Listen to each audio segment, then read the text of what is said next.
ప్రాచీన శాస్త్రీయ అత్యాధునిక వైద్య విధానాలను వినూత్నంగా ఒకే గొడుగు కింద అందుబాటులోకి తీసుకొచ్చింది మెడి9 ఇంటిగ్రేటెడ్ మెడికల్ సిస్టమ్. ఇప్పుడు ఏఐసిసి అధిష్టానము తెలంగాణ ఇన్ఛార్జిని మార్చేసింది. ఇప్పుడు రేపో మాపో తెలంగాణ రాష్ట్ర ముఖ్యమంత్రి కూడా మార్చేస్తుంది అనేది చర్చ. నిజమేనా? ఇక అన్ని ఎవరికి వాళ్ళే ఇంట్లో కూర్చొని కాకమ్మ ముచ్చలు చెప్పుకుంటే ఎట్లా చెప్పండి. అంటే ఏలేటి మహేశ్వర్ రెడ్డి చెప్పినాడు, బీజేపీ ఎల్పీ నేత ఏలేటి మహేశ్వర్ రెడ్డి చెప్పినారు డిసెంబర్ లోపు మార్చేస్తారు సీఎం ని అని చెప్పేసి.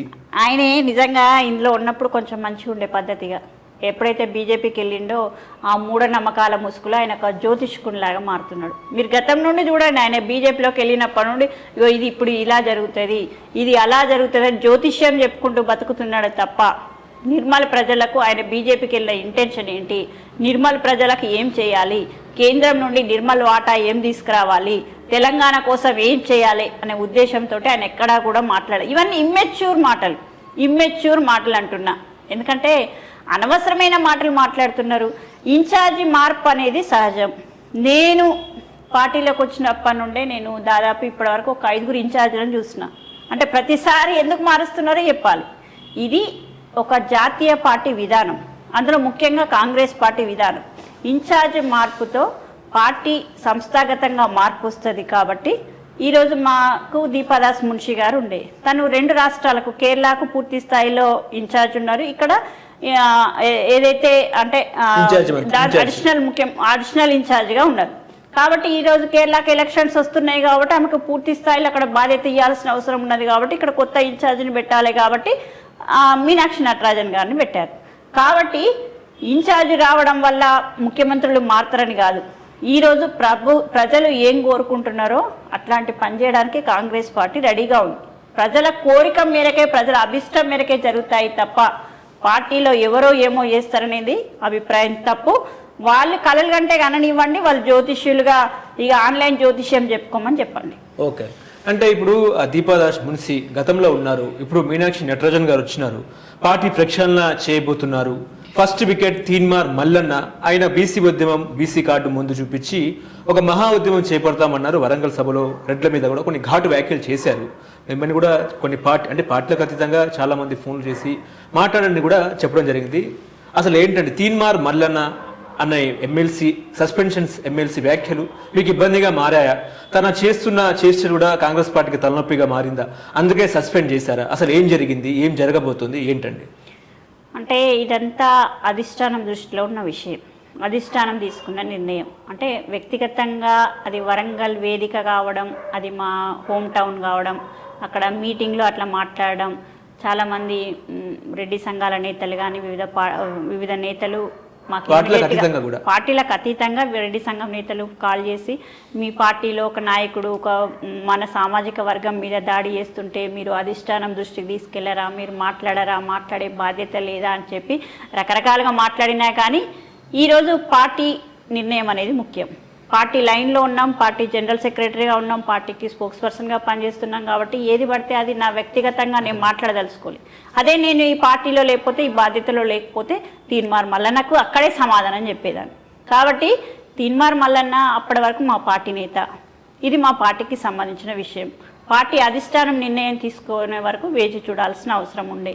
అంటే ఆయన ఖచ్చితంగా, నేను ఫస్ట్ చెప్పాను, మొన్న ఇంటర్వ్యూలో కూడా చెప్పాను, ఎవరైనా ఒక జర్నలిస్ట్ కానీ, ప్రజాప్రతినిధి కానీ కులాలకు అతీతంగా, మతాలకు అతీతంగా పనిచేస్తున్న అనే వ్యక్తి కుల సంఘంలో ఒక కులాన్ని దూషించి మాట్లాడడం తప్పు.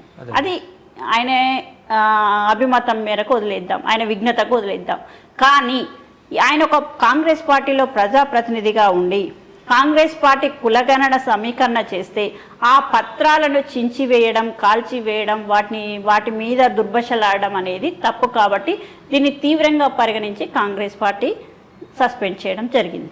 ఇది అంటే అంతకుముందే ఒక 10-15 రోజుల ముందు, అంటే మీనాక్షి నటరాజన్ గారు రాకముందు కూడా చాలామంది రెడ్డి సంఘాల నేతలు కానీ, వివిధ సంఘాలకు చెందిన బీసీ నేతలు కూడా, బీసీ కులాలకు సంబంధించిన నేతలు కూడా మేము దశాబ్దాల తరబడి వెయిట్ చేస్తే ఏదో స్వాతంత్రానికి ముందు కులగణన జరిగితే ఈరోజు కాంగ్రెస్ పార్టీ గవర్నమెంట్లో రాగానే, నేను మొన్ననే చెప్పాను, కులాల విషయంలో అది హై వోల్టేజ్ ట్రాన్స్ఫార్మర్, అట్లాంటి ట్రాన్స్ఫార్మర్ కూడా టచ్ చేస్తూ, సెన్సిటివ్ ఇష్యూ ట్రాన్స్ఫార్మర్ టచ్ చేస్తూ కూడా రాహుల్ గాంధీ గారి కోరిక మేరకు ఈరోజు అన్ని కులాలకు న్యాయం జరగాలి, మీరెంతో మీకంతా అనే నినాదాన్ని మేము ఖచ్చితంగా వాళ్ళకు ఇంప్లిమెంట్ చేసి చూపించాలనే విధానంగా మేము అన్ని ప్రయాసల కూర్చి కోట్లాది రూపాయలు ఖర్చు పెట్టి అంత వ్యవస్థను దాదాపు 1,00,000 మంది వ్యవస్థను అందులో ఇన్వాల్వ్ చేసి 50 రోజుల్లో నివేదిక తయారు చేస్తే నువ్వు సింపుల్గా చింపేసి దాన్ని కాల్ చేసి ఇష్టారీతిలో మాట్లాడితే ప్రభుత్వ నిర్ణయాన్ని వ్యతిరేకిస్తే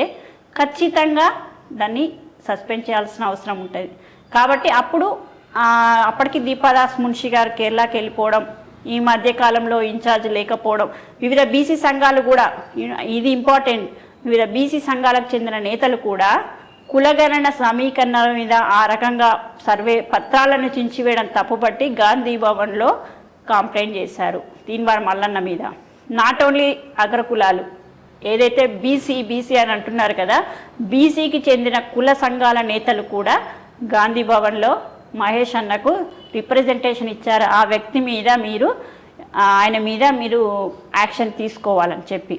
ఈ టైంలో దీపాదాస్ మున్షి గారు అక్కడికి వెళ్ళిపోవడం, ఇన్ఛార్జ్ లేకపోవడం, ఇన్ఛార్జ్ లేనప్పుడు నిర్ణయం తీసుకోవడం సరైన. అంతకుముందే చిన్నారెడ్డి గారు షోకాజ్ నోటీస్ ఇచ్చిండ్రు, అంటే మీరు దాని మీద ఏమన్నా వారం రోజుల్లో సమాధానం చెప్పండి, మీరు చేసిన పని తప్పు అని చెప్తే కూడా ఆ షోకాజ్ నోటీసును హేళన చేసి మాట్లాడడం, ఇవన్నీ చాలా తప్పుల మీద తప్పులు తీవ్రంగా చేయడం వల్ల ఈలోపు మీనాక్షి నటరాజన్ గారు రాగానే ఆయన మేడం వచ్చారు కాబట్టి ఒక విషయం ఇన్ఛార్జ్ గారికి కూడా చెప్పి నిర్ణయం తీసుకోవాలనే ఉద్దేశంతో ఆగడం జరిగింది. కాబట్టి సస్పెన్షన్ అనేది జరిగింది. అంటే కులగణన అనేది తప్పుల తడకగా మారింది కాబట్టి నేను చింపేశాను.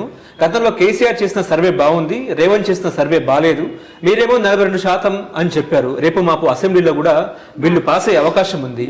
చట్టం రూపే దాల్చే క్రమంలో ఇలాంటి వ్యాఖ్యలు మరి బీసీలను రెచ్చగొట్టే వ్యాఖ్యలు కాదంటారా? అందుకే అంటున్నా కదా, ఒక కులాన్ని రెచ్చగొట్టుకుంటున్నాం, ఒక కులాన్ని దూషిస్తున్నాం, ఇట్లాంటి మాటలు మాట్లాడద్దు. మేము కుల సర్వేకు తప్పుడు చేశారా, తప్పుడు సర్వేలు సృష్టించారా, కేవలం ఈడబ్ల్యూఎస్ రిజర్వేషన్ల కోసమే ఏదైనా చేశారా అనేది చర్చ. కులగణన సర్వేకు మేము కట్టుబడి ఉన్నాము. ఎక్కడ ఇప్పుడు నందుగారి ఇంటి పక్కన హౌస్ నెంబర్ చెప్పమనండి, అక్కడ వెళ్ళిన ఎన్యూమరేటర్ ఎవరు, ఆయన దగ్గర ఎవరు ఉన్నారు, ఆయన ఎవరు వెళ్ళిండ్రు అనేది చెప్పి పత్రాలు కూడా కోట్లాది పత్రాలు ఏవైతే అవి పేపర్స్ కూడా లాకర్ రూమ్లో చాలా భద్రంగా దాచిపెట్టడం జరిగింది. ఇట్లాంటి అపవాదులు వస్తాయి అని చెప్పి మీకేమైనా అనుమానం ఉంటే, మీకేమైనా సందేహం ఉంటే ఫలానా వాళ్ళ ఇంటికి వచ్చి వీళ్ళు తప్పుడు చేశారు అని చెప్పి చూపించమనండి. ఎవరైతే ఎన్యూమరేటర్ చేసిన సర్వే ఫామ్ తీసి చూపిస్తామని కూడా చెప్పినాం. ఈరోజు ఎక్కడా కూడా తప్పు చేయలేదు. ఈడబ్ల్యూఎస్ రిజర్వేషన్ అనేది ఈరోజు మల్లన్న గారికి తెలియదు ఎవరు తెచ్చిందో, కేంద్రం తెచ్చిన రిజర్వేషన్, మోదీ గారు తెచ్చిన రిజర్వేషన్, దానికి మేము పనిచేస్తామని చెప్పడం తప్పు కదా. ఈరోజు అక్యురేట్గా బీసీ కులగణన సర్వే చేసిండ్రు, ఎవరికి ఎట్లాంటి సందేహాలు లేవు. సందేహం అనేది ఉంటే మల్లన్న గారు ఒక మండలిలో సభ్యులుగా, కాంగ్రెస్ పార్టీలో ఒక నాయకునిగా ఆయనకు మా నాయకులకు కానీ, మా ముఖ్యమంత్రి కానీ, మా మంత్రివర్గాన్ని కానీ ప్రశ్నించే హక్కు ఉండేది. కానీ ఆయన బహిర్గతంగా ఆయన సొంత వేదికల మీద ఇష్టానుసారంగా మాట్లాడడం అనేది కరెక్ట్ కాదు.